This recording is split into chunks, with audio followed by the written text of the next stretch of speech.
Well, hello there, health coaches. It is so nice to be back with you today. I was just saying before I hit record that my kids went back to school this morning. It was a joyous occasion. I was so happy to send them off. They're in middle school together this year. And then I got all kinds of motivated, like, all right, time to get down to business. This school year is upon us.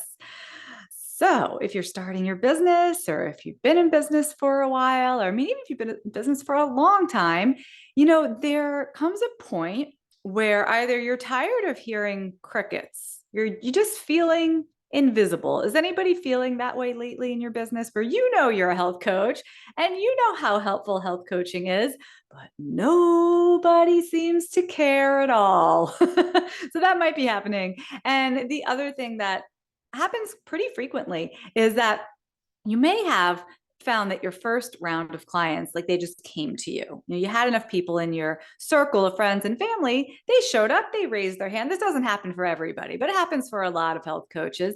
And you're like, yeah, I got clients. And then it dries up on you. And you're like, well, now what do I do? Right? So it's very, very common. And you've probably heard me say this, and you probably know that if you want to build your business, you got to build your mailing list. But who is going to go on that list? Like, who do you even have access to? How do you get people interested or even nodding their head and saying, yeah, sure, go ahead, put me on your mailing list? Like, where are these people? So, today we're going to talk about something that I don't think it's talked about enough. I'm even going to give you the formal like marketing term for it. We're going to talk about the top of your funnel. And that is basically the very first touch point between you and your health coaching business and a new person, someone that is just laying eyes on you for the first time, someone that is just figuring out who you are for the very, very first time. It's that initial touch point. We talk a lot about people on your mailing list. We talk a lot about like how to ask someone to be a client. That's further down the funnel. First, people just even have to know that you exist. So how do we do that? Today, I'm going to share 4 ways that I built my audience. First, as a practicing health coach, and I'll also talk about how I built my audience of health coaches like you. And I'm thrilled to be able to help you even more on this very same topic with my brand new audience attraction virtual retreat for health coaches. And it's happening in just a few weeks. You can get your free ticket at healthcoachpower.com/audience. Again, that's healthcoachpower.com/audience. I'm going to drop it right over here into our Facebook feed. It's going to be so fun. I've reached into my health coach industry network. I've pulled together 8 presenters that are going to come hang out with us. They know a thing or two about audience attraction. In fact, you probably know a few of them. Plus, we're going to make it a whole like well-rounded experience, right? We're going to include wellness activities to help you as a coach, a live social time for you to connect with each other and connect with me. You're going to learn a lot about the topics that I'll touch on today in this episode, plus more that these speakers are experts on. And the very, very best part is we're making it very easy to fit this virtual retreat into your life. Short and sweet presentations. You can do it on your own time, all that jazz. Zero pressure, nothing to buy. Go to healthcoachpower.com/audience, get your free ticket, and then we'll be able to go even deeper into these topics. But for today, I had to like dig in my brain and I'm like, what did I do? Like what moved the needle the most when I was starting out? Because you guys, I used to work in advertising. I had worked my way up in that field. And then suddenly I was a health coach. Nobody knew that. They didn't look at me. Anyone in my world did not look at me and say, this is a health person. She's a health expert of some kind. No, they were like, she's an art director. And then there was the whole rest of the world who I didn't know, and they didn't look at me or think anything at all. And therein lies the challenge. So one of the very, very first things that I started doing was getting myself out in public. And you can do this umpteen different ways, but the way that I mostly showed up in public was by hosting workshops. And I think it was I'm not going to say it was easy because it was incredibly scary to do it the first, time or the first few times, but I had a little bit of an in because I was teaching yoga.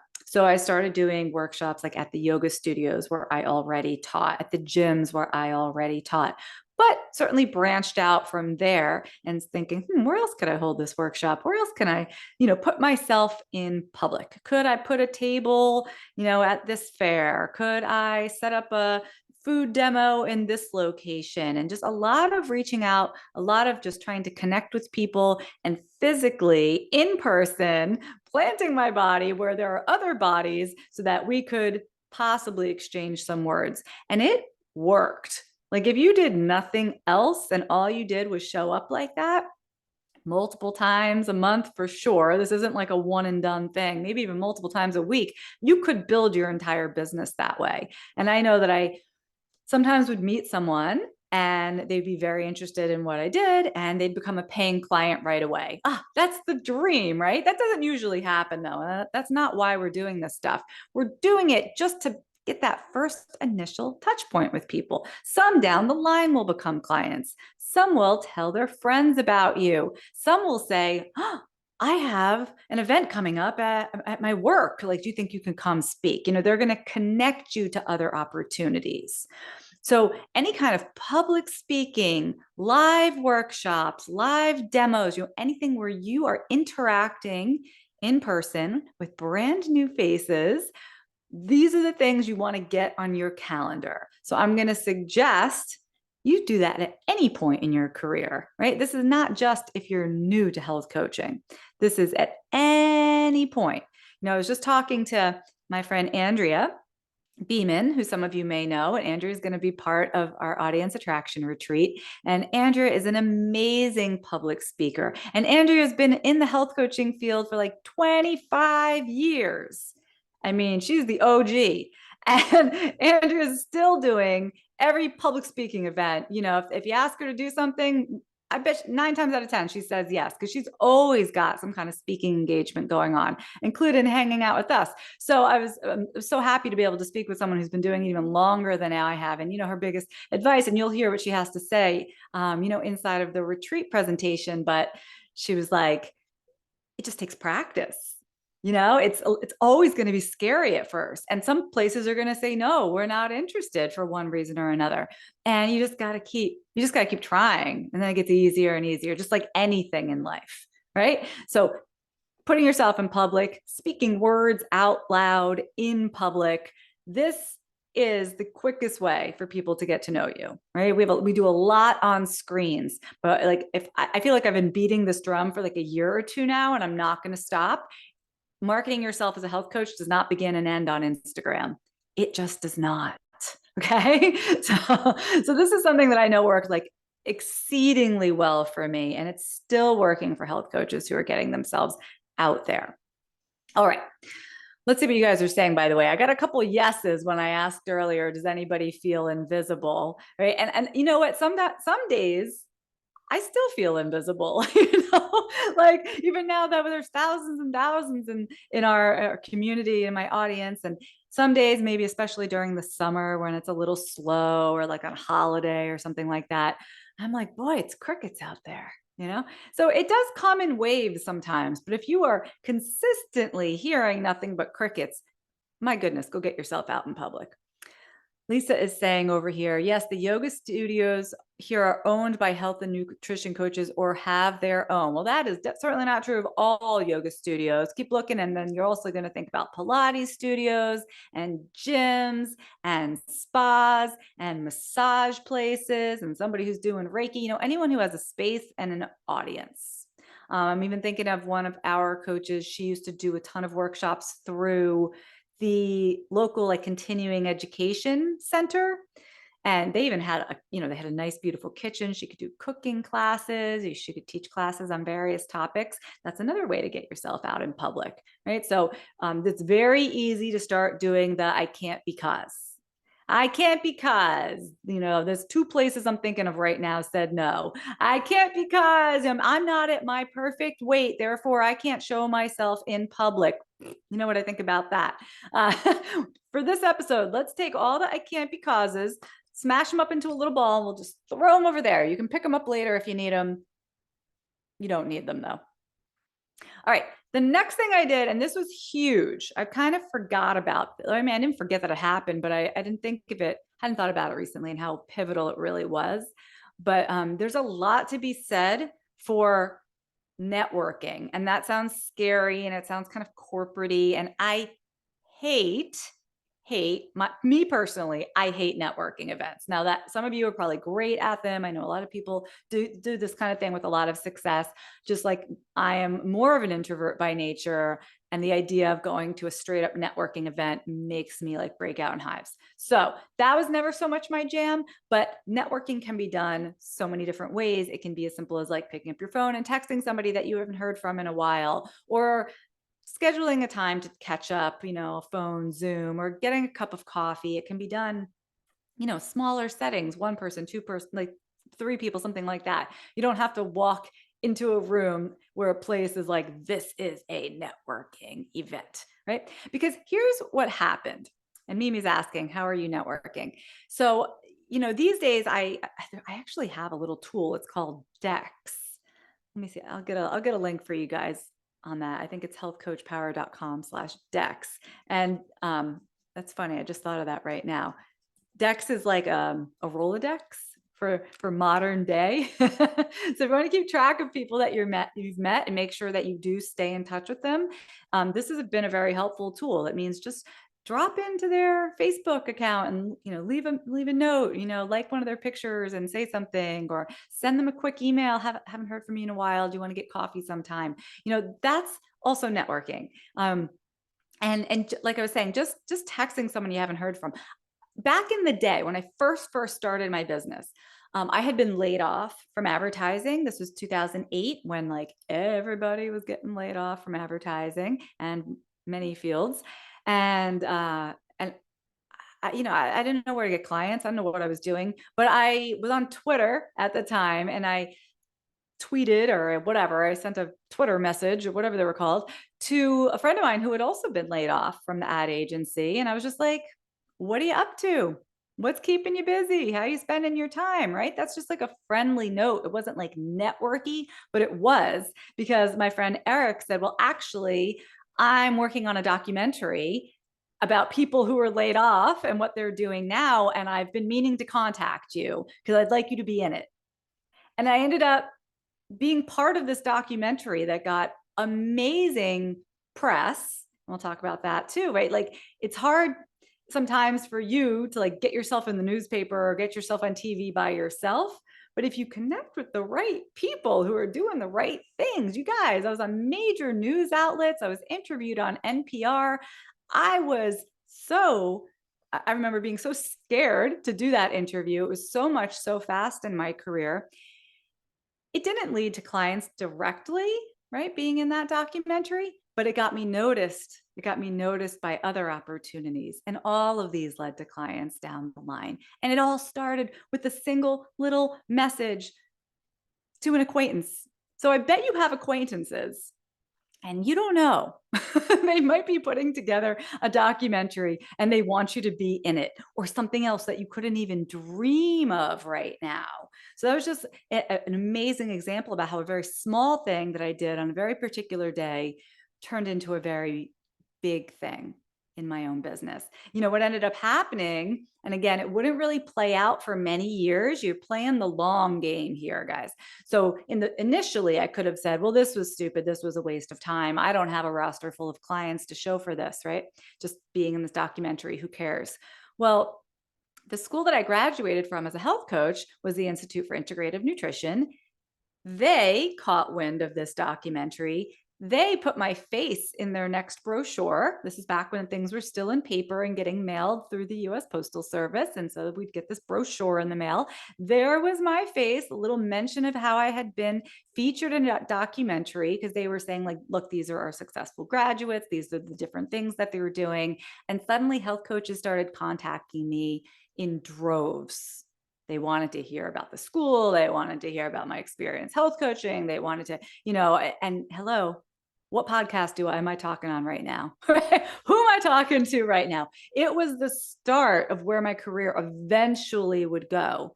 10, 13, 15 years later, this is where we are now.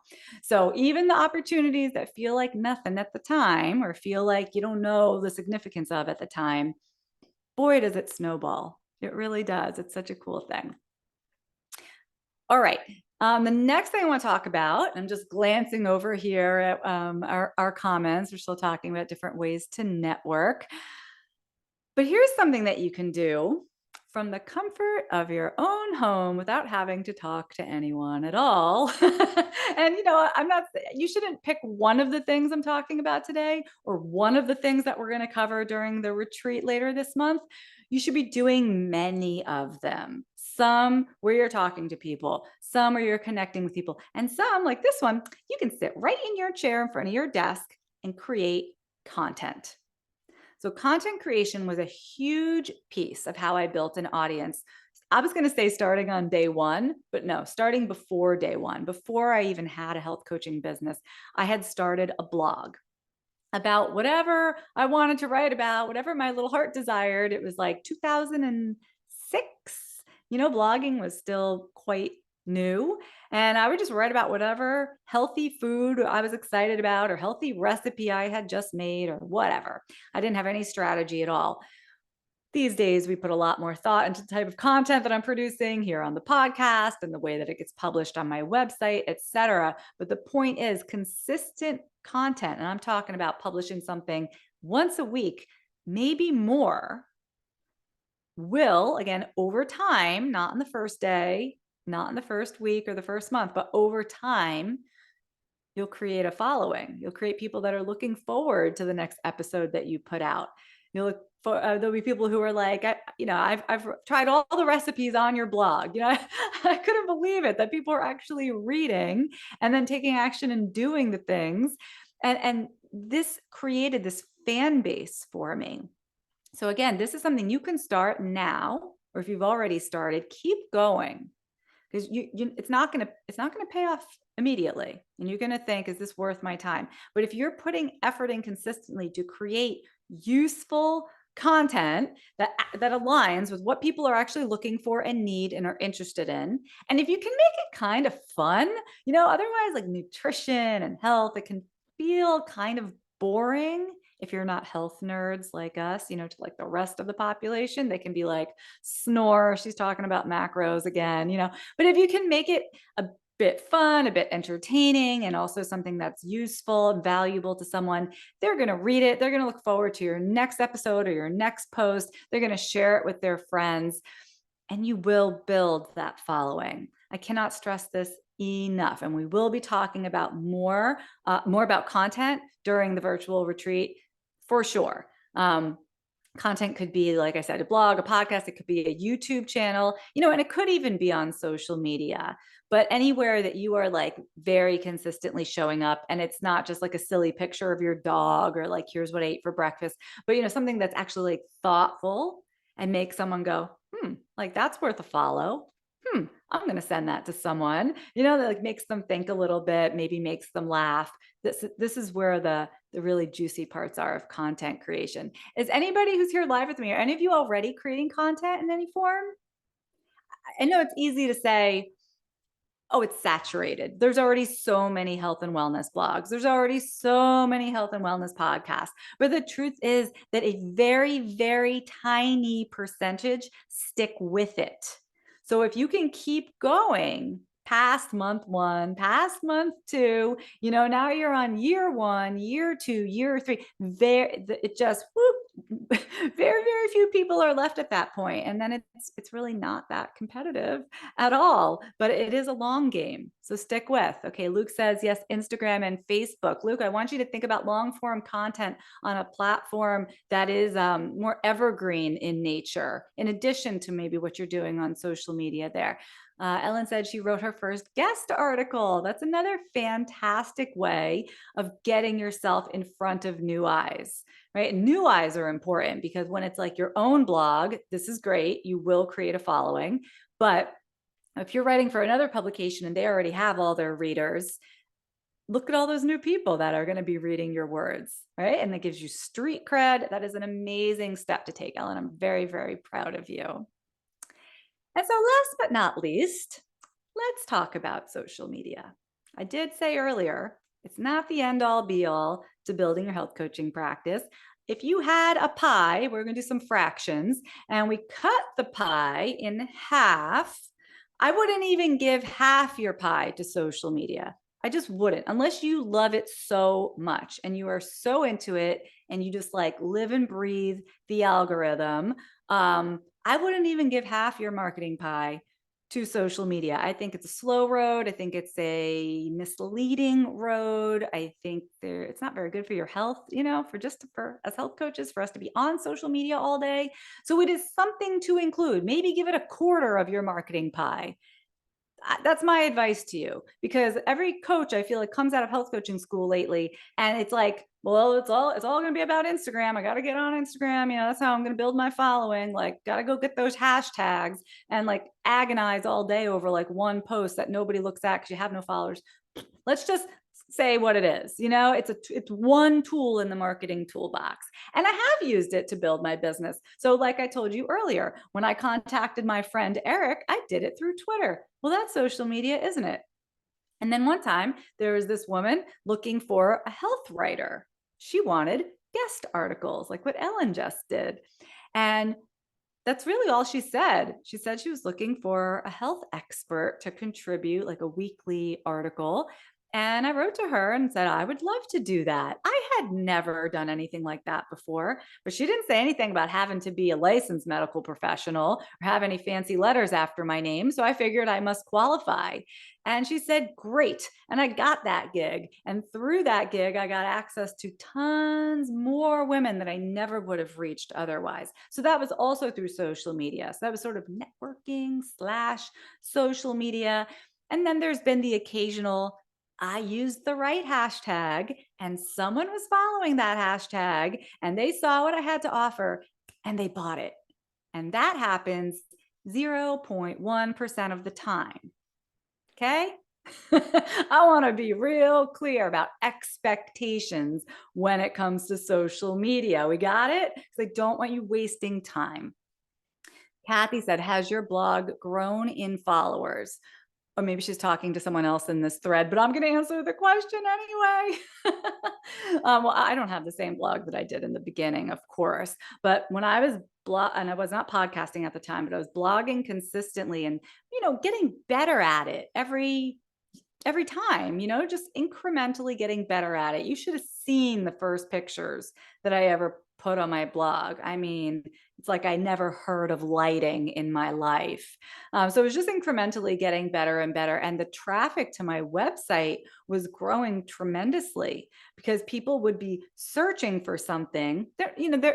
Some people might be searching for health coach, not that many, but people are searching for things like dairy-free chocolate dessert or whatever, like what to eat when you have celiac disease or whatever. And if you have articles about these things, they're going to find you through Google. So there was one point where I was getting tens of thousands of visitors to my website every month organically because of the content that I had been publishing for years. So this is a good time to tell you about Answer the Public. I think that's what it's called. Somebody check me on that. Answerthepublic.com. There's a website that will help you see exactly what people are searching for so that you can then create the content to match or to answer their questions. You already know it's a common question. You already know it's something that people are typing into Google. You provide a really great article to answer it. Boom, now they're going to find you. Again, this is a long game. It will not happen overnight. Nothing worthwhile ever happens overnight. What else are we saying here? Luke's saying, so long form is best. Yeah, when it comes to content, they each serve a purpose, but when you post something on social media and then, a week goes by, 2 weeks go by, it is way down in your feed. Really, nobody is seeing that anymore. You can tell on Instagram because it'll tell you, your reel reached this many people and you're like, yay. And then if you go back a month later, it may have some more people may have found it, but generally you get the biggest bang right in the beginning and then it kind of disappears, right? It just goes down the timeline and that's the end of that. when you are writing long form content or you're producing long form content like a podcast, people are going to be finding that stuff, like how I was just describing, through search and listening to it, watching it, reading it for years to come. It is evergreen content. And if you're hosting it on your own website, which is what I do, it's content that belongs to you. So they're not just looking at it over here on this app. They're looking at it on your website. They're one click away from your about page. They're one click away from your work with me page, right? That content you now, control. You control everything about it. It's not up to the algorithm. It's not up to like, oh, did Facebook go down, or did, Zuckerberg shut it all down and now I lost all my content, So there's really something to be said for owning your content. And that's another good way of thinking about long-form content versus social media and where to put your efforts. Although they do go hand in hand. Like this episode, we'll take a clip of it and we'll post it on social media. So Lisa says, so blogs are back in and not dead. They're not dead, but it's different than it used to be. Back in the day, did you guys ever subscribe to blogs? I had a blog reader, like a special application that helped me keep up to date with all the blogs that I was reading. We read them like it was someone's diary or something. We don't do that anymore. Blogs now really serve the purpose of, I'm searching for this particular topic and I found it, via somebody's blog post, right? So that's happening constantly. I just made a birthday cake for someone and I needed a vegan cake recipe. And guess where I found it? I found it on a food blog, right? I'm sure you guys use, recipes from food blogs all the time. So it's just an example. Okay, great. You guys are all interested in blogging. I'm seeing that here in the chat. That's fantastic. That's fantastic. Get started and keep in mind everything I'm saying today. There's no get rich quick in this business. That's just not it. But if you can invest yourself in building your audience, that's top of funnel, like I said at the very top of the episode, top of funnel, then from there, they will become email subscribers. And from there, they will start to buy things that you're selling. And some of them will buy the, high ticket or your one-on-one services, your most expensive services. And then this creates that entire funnel that you're always hearing about. We toss that word around a lot, but it all starts with people just seeing you, hearing from you. Now, the best part of everything that I've talked about today, and no one has brought this up, I don't think, so I'm going to bring it up. Everything we've talked about so far today is free. I was not talking today about Facebook ads, right? You could run paid ads. I've done a little bit of that through the years, a little bit, but about 99% of my growth has been through tried and true techniques that cost $0. And that is where I advise you to invest your time. Most health coaches, I know you don't have a ton of time, but you probably have more time than you have money to throw into Facebook ads, right? That is a very, very tricky place to live when you're trying to build an audience. So I'm going to advise you to take advantage of all the very low cost and free ways of getting yourself in front of a new audience. And we're going to be sharing much more about that during our virtual retreat starting September 29th. You're going to go to healthcoachpower.com/audience to grab a free ticket. Listen, this event, there's never been anything like it. It's open to all health coaches. Doesn't matter if you're in school, out of school, what school you went to, vegan, I don't care. I don't care what dietary dogma you're coming with. I don't care. I don't care if you're board certified, because we all have this one thing in common. We're all looking for clients. We all have to learn how to fill our funnel from the top and build that audience. So I hope to see you there and also back here for next week's episode. Take care, everyone. Thanks for joining me today.